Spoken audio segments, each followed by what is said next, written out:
qophii kana beektu keenyaatiin qilleensarraa akkamittiin humna ibsaa madduu akka danda'u maddoota humna ibsaa ta'an waan baay'ee ogeessisinitti maa ture mitiire isaan keessaa immoo qilleensi isa tokkodha. Tarbaayinoonni anniisaa elektiriikii bubbeerraa maddisiisan itti faca'anii jiran kanadha. Walitti qabaadhaan wind farm jenneeti kan waamnudha. Mataa keenya irratti meeshaaleen adda addaa gubbaarra kan kufan akka nu rukunneef godhachuu qabna. Uffata akkanaa immoo iddoo hojii jiraachuu keenya, hojiirra jiraachuu keenya kan mul'isu uffachuu qabna jechuudha. Akkuma daawwachaa jirtan amma kan keessatti argamnu wind farmii yookaan teekinooloojii qilleensarraa humna ibsaa maddisiisuudha keessattidha kan argamnu. As keessatti gaa kun manuma fakkaata.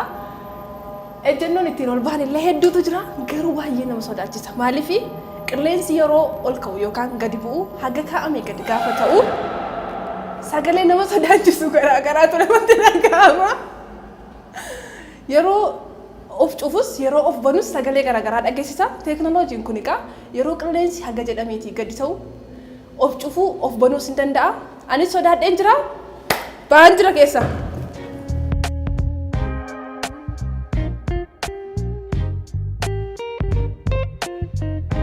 Egaa kaa ijoollee amma tarbaayinoota keenya bira waan jiru wantoota adda addaa isinitti agarsiiseen jira. Tarbaayinii kanarraa anniisaa elektiriikii meegaawaattii 1.5 tarbaayinii tokkorraa kan argannu ta'a jechuudha. Walumaa galatti madda anniisaa bubbee Adaamaa lammaffaarraa waliigalatti meegaawaattii 153 kan argannu ta'a jechuudha. Ida'amni isaa tarbaayinoota iddoo adda addaatti faca'anii jiran kanarraa waliigalatti meegaawaattii 153 kan argannuu fi gara sarara biyyoolessaatti kan dabarsinu ta'a jechuudha. Tarbaayinoonni kun baay'inni isaanii humna ibsaa anniisaa bubbee Adaamaa lakkoofsa lammaffaa keessa baay'inni isaanii 102 jechuudha kan jiran. Tarbaayinoota 102 kanarraa meegaawaattii 153 kan argannu ta'a jechuudha. Tarbaayinii tokkorraa meegaawaattii 1.5 arganneetoo gara sarara biyyoolessaatti kan dabarsinu jechuudha. Bubbeen tarbaayinii kochoowwan isaan sadeen kana dhiibu ofirra naanna'u.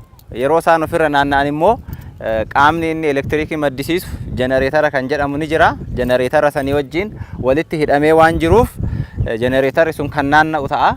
Jenereetarri tokko yeroo naanna'u voolteejiin ni maddisiisa jechuudha. Voolteejii maddisiisa. Voolteejiin kochoowwan kun yeroo naanna'an jenereetarri naanna'eetoo maddisiisu sun gara lafaatti gadi dhufee kan gara sararaatti darbu jechuudha.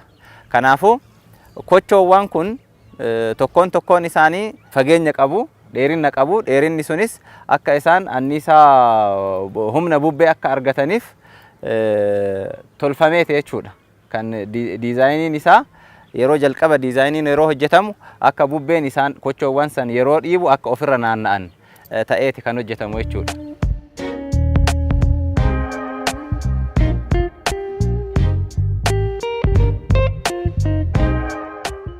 Qophii kana beektu keenya guyyaa har'aatiin waa'ee teekinooloojii qilleensarraa anniisaa humna ibsaa maddisiisuudha kan barataa jirru. Ogeessi gaa waa'ee tarbaayinii kana yookaan wind farmii jedhamu kana waan baay'ee isinitti meera. Isinis waan baay'ee barachaa akkasiin jirtan abdii gaariin qaba. Egaa ijoollee tarbaayiniin kun yookaan wind farmiin teekinooloojiin qilleensarraa humna ibsaa maddisiisu kuni akkuma cina kootti ilaalaa jirtan kan meetira 70 asii ol dheerata kan meetira 65 dheeratus immoo hin jira. Haalli inni ittiin humna kana maddisiisu ammoo tarbaayiniin kun kochoo qaba miti argitaniitu kochoo ofirra naanna'u. Kochoo isaa kun ofirra yeroo naanna'u anniisaa humna elektirikaa akka maddisiisu teekinooloojii garaagaraatiin kan badhaadhe argitaniitu. Egaa kana malees immoo wantoonni hafan wantoota biraa jiru. Bakki inni itti argamu garuu isinitti himuu hin daganne. Adaamaa lammaffaa bakka jedhamu naannoo Adaamaa lammaffaa jedhamu bakka beekamuttidha kan inni argamu. Adaamaatiin alas immoo iddoowwan garaagaraa bakka biraatti kan inni argamu jira. Maaltu hafee waa'ee wind farmii kanaa wantoota isin barachuu qabdan waan biraas deemnee kan isin daawwachiisnu ta'a. Nu waliin tura.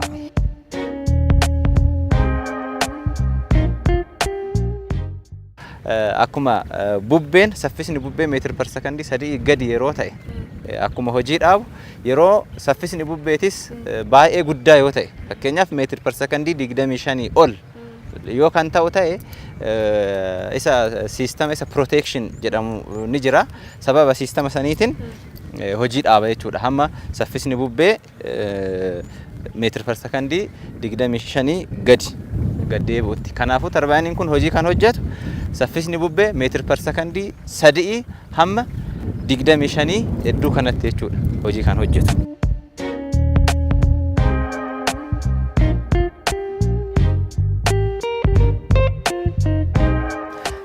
amma ka tarbaayinoota saayit irratti ilaallesan as kompiitara irra deemneetoo kompiitara irra akkamitti isaan to'achuu akka dandeenyu isinitti agarsiisa tokkoon isaanii kompiitara irratti akkamitti akka isaan to'annu paawarii hangam akka maddisiisaa jiran saffisni bubbee isaan sochoosu immoo hangam akka ta'e kompiitara irra teenyetoo ilaaluu dandeenya jechuudha. Asiidha jechuudha kan ilaalamu.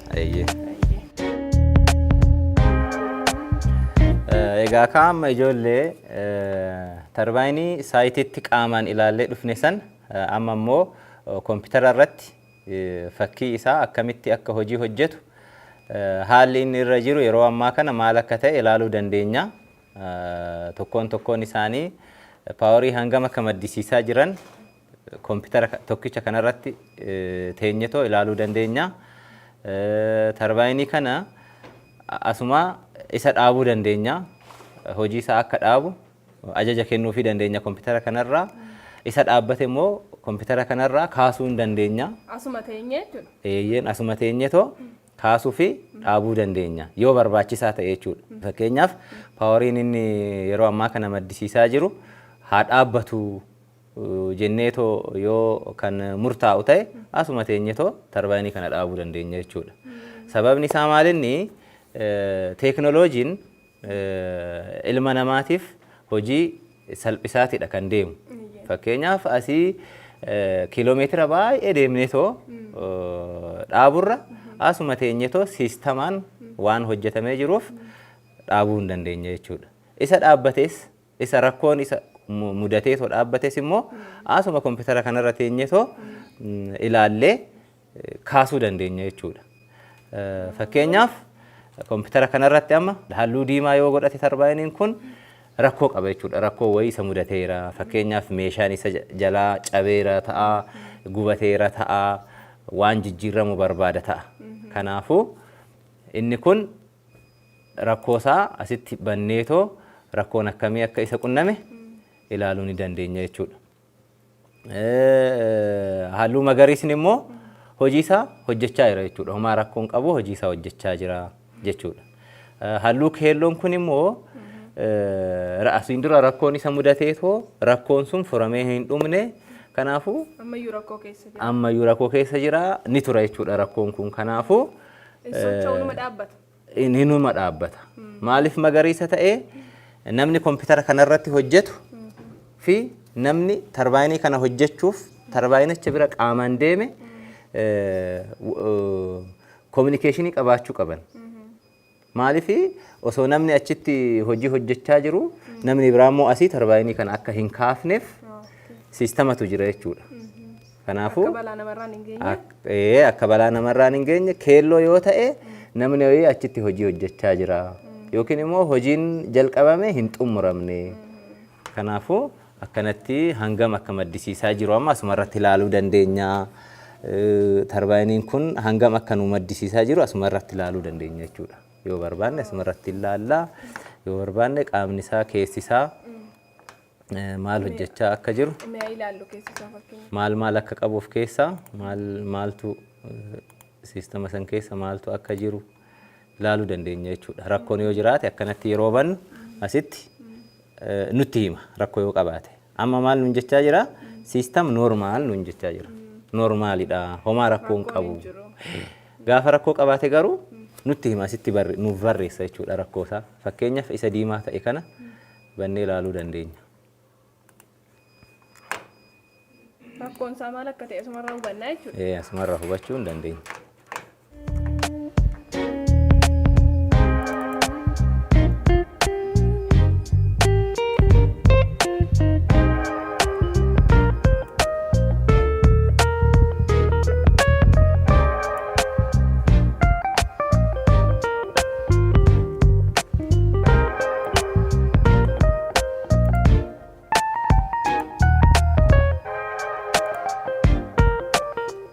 Fakkeenyaaf amma inni kun rakkoo qaba. Rakkoo isaa asitti nutti himaa jira.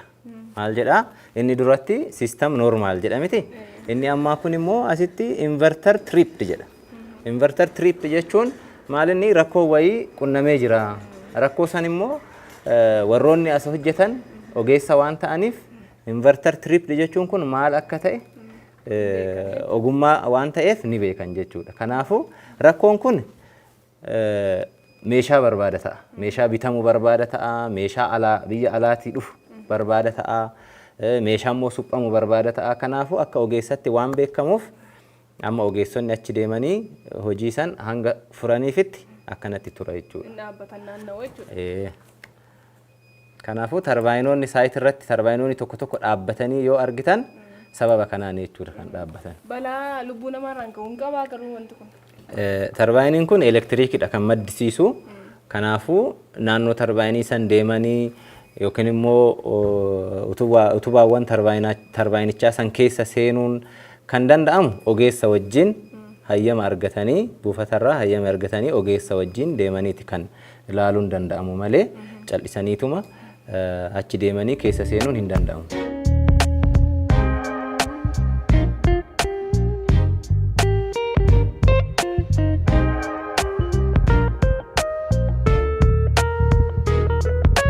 Amma immoo iddoo biraa isin fidee jira. Maal jedhama garuu iddoon kun? Iddoon kun step up substation jenneeti kan waamnu. Step up substationiin ni jira. Iddoo biraa immoo afaan Oromootiin kan volteejii maddisiisne san kan ol guddisu jechuudha. Maqaa afaan Oromootiin qabaachuu dhiisuu danda'a. Afaan Ingiliziitiin kan fayyadamnu iddoo hojii waan ta'eef kanaafuu volteejii tarbaayinoota saayit irratti faca'anii jiran kanarraa maddisiisne san ol guddisnee gara iddoo tajaajila kennuutti kan itti dabarsinuudha jechuudha. Kanaafuu inni kun substationiidha kan jedhamu. Substationiin kun step up substationiidha kan jedhamu. Iddoo biraa immoo step down substation kan jedhamu ni jira. Inni sun maal hojjetaa? Volteejii isa bira geessan immoo gadi siiqsaa akka tajaajila kennutti gadi siiqsaati kan ummataaf raabsu ta'a jechuudha. Amma walumaa galatti kan duratti achitti maddisiisnee dhufne sun karaa kanaan dhufee ol guddataa jechuudha. Eeyyeen tarbaayinoota saayit irratti faca'anii jiran san irraa sassaabamee as ni dhufaa. Asitti maaliif as dhufuun barbaachise? Hojiin adda addaa hojjetamuu qaba. Volteejiin kun ummataaf dabarsamuu dura hojiin adda addaa hojjetamuu qaba jechuudha. Hojii saniif jecha as ni dhufaa. Asitti ol guddata. Ol guddateetoo garam deemaa? Gara sarara gara naannoo uummanni itti fayyadamutti geessu irratti darba jechuudha. Amma kun asii garam deema? Asii garam deema? Gara qooqaati kan deemu. Magaalaa Adaamaatiif qooqarraan immoo gara magaalaa Adaamaatis hin deema. Gara magaalaa Finfinneetis gara magaalota elektiriikii barbaadan iddoo biraa elektiriikiiwwan maddoota elektiriikii iddoo biraa jiran kan hurkarraa maddisiisu ni jira, kan bishaanirraa maddisiisu ni jira, kan immoo aduurraa maddisiisu ni jira. Kanaafuu humnoota isa wajjii walitti dabalameetoo ummataaf tajaajila kenna jechuudha.